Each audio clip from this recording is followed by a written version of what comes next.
আগের ক্লাসে সূত্রগুলো দিয়ে দিয়েছি, দুটো অঙ্ক বোধহয় করে দিয়েছিলাম, আর বাকি অঙ্কগুলো বলে দিচ্ছি। যেরকম এটা একটা দুটো বীজ দেওয়া আছে, বীজ দেওয়া হলে সমীকরণ গঠন করব।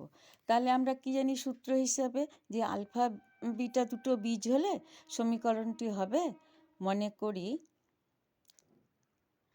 আলফা ও বিটা বীজ দ্বয় হলে সমীকরণটি কি হবে?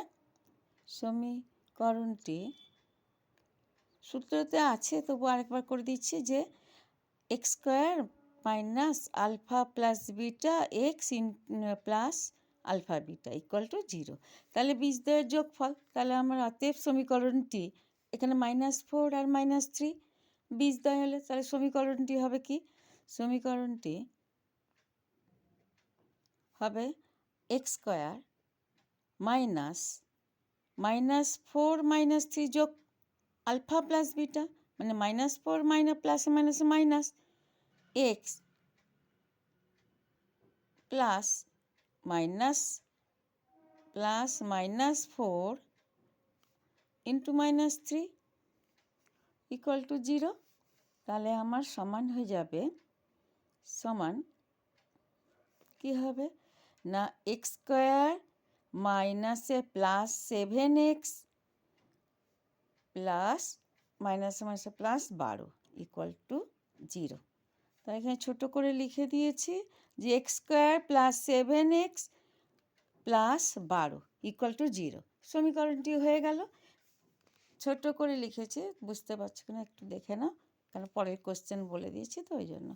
তারপরে পরের প্রশ্নে এম এর মান কত হলে এই সমীকরণটি, দ্বিঘাত সমীকরণের বীজ দুটি পরস্পর অনন্য? উত্তর, মনে করি বীজদ্বয় অনন্য আলফা ও 1/α, 1/α। তাহলে আমার সমীকরণটি কি হবে? সমীকরণটি না, এখানে আমার কি হবে, যোগফল ও বিয়োগফল। তাহলে alpha plus 1/α equal to -b/a equal to হচ্ছে -4 b 3m -1 এ হচ্ছে কত না 4। এটা হলো, যেহেতু এখানে আলফা প্লাস আলফা 1/α। আর একটা আমি জানি যে গুণফল, গুণফল কি? গুণফল আলফা ইন্টু 1/α, মানে আলফা ইন্টু বিটা, বিটা এখানে হচ্ছে 1/α, যেহেতু বলেছে বীজদ্বয় পরস্পর অনন্য। তাহলে কি হবে, ইকুয়াল টু c/a। সি কত? সি হচ্ছে m + 7, এ হচ্ছে /4। তাহলে আমি কি জানি, গুণফল দেখো কেটে যাচ্ছে, তাহলে 1 ইকুয়াল টু m + 7/4। তাহলে m + 7/4 ইকুয়াল টু 1 সমান হচ্ছে m + 7 ইকুয়াল টু 4। অতএব m ইকুয়াল টু -7 + 4 সমান -3, অ্যান্সার।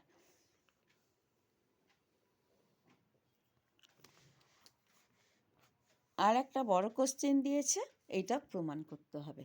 সেইভাবে বীজের বলেছে বীজদ্বয় সমান, মানে প্রকৃতি বলে দেবে সবসময়, প্রকৃতি বলে দিলে তাহলে আমার অঙ্কটা করতে সুবিধা হবে। তাহলে আমি বীজদ্বয় সমান মানে নিরূপক। উত্তর, নিরূপক কী হবে, বি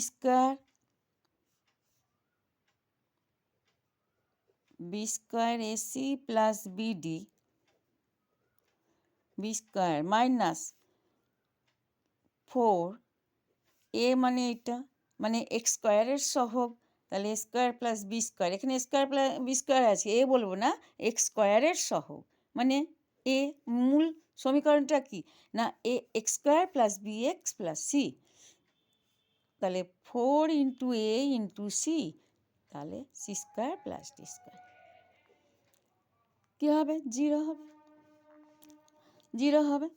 এবার আমি ক্যালকুলেশন করব, তাহলে 4 square C square plus 2ab cd, a plus B whole স্কোয়ারের সূত্র, এক্স প্লাস ওয়াই হোল স্কোয়ারের সূত্র। তাহলে plus B square D square